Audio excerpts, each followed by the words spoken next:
Hello class of 2028 and welcome to the RE transition lesson where you today are going to do a fun little task for the RE department where you get to showcase your knowledge of RE and your writing skills, and we cannot wait to meet you in September. So I'd like you now to move on and we're going to look at our first task of which religious festival is the most important to you or interests you the most.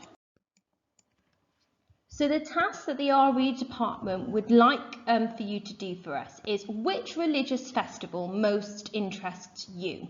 So you can pick any religious festival like Christmas, like Easter, that interests you the most. And when you are writing your favourite religious festival, there are certain things that we would like you to cover in your paragraph. So firstly, tell us, what is the name of the festival and which religion celebrates that particular festival? Is there any date for the festival that it happens on? Is it a regular thing or does it change monthly?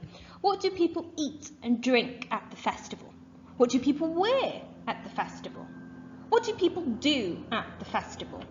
And are there any religious stories connected to the festival? So what I mean by this, is there any religious significance, any stories behind the reason why people do festivals today? So for example, think of Christmas. Why do we celebrate Christmas? The story, the meaning behind it is the birth of Jesus, which is really important in Christianity.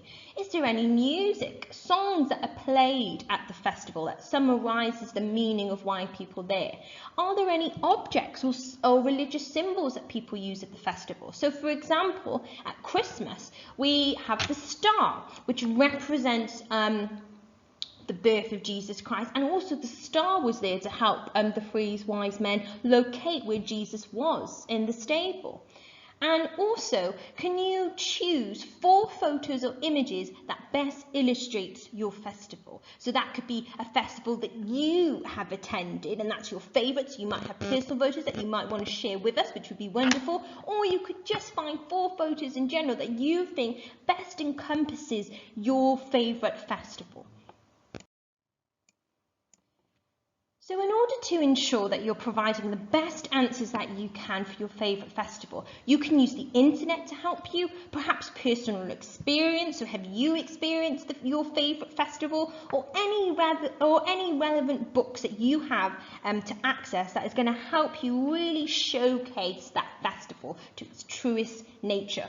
Also, it's really up to you how you would like to present your favourite festival. It could be in a paragraph, it could be a poster, or it could be a PowerPoint presentation. The choice is up to you. You get to decide how you are going to showcase your festival to the RE department. Also, what we've put here is some useful links for you to watch in case one of these festivals happens to be your favourite. And then this will allow you to see what the festival is about, the meaning, how people celebrate, the food and what they drink and the music that they play. However, if one of these are not your favourite festivals, then you can still use these links to give you an idea about what festivals are like and also just to further your understanding on different religious festivals in Britain and in the wider world.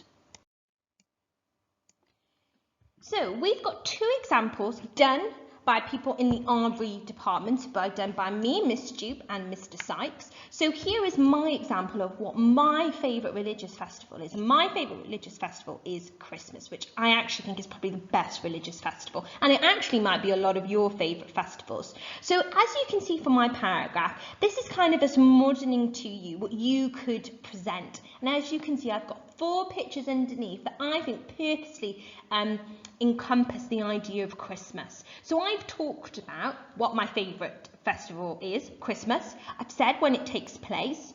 I've highlighted why it's celebrated, the food, so eating turkeys, mince pies, roast potatoes, which are my absolute favourite.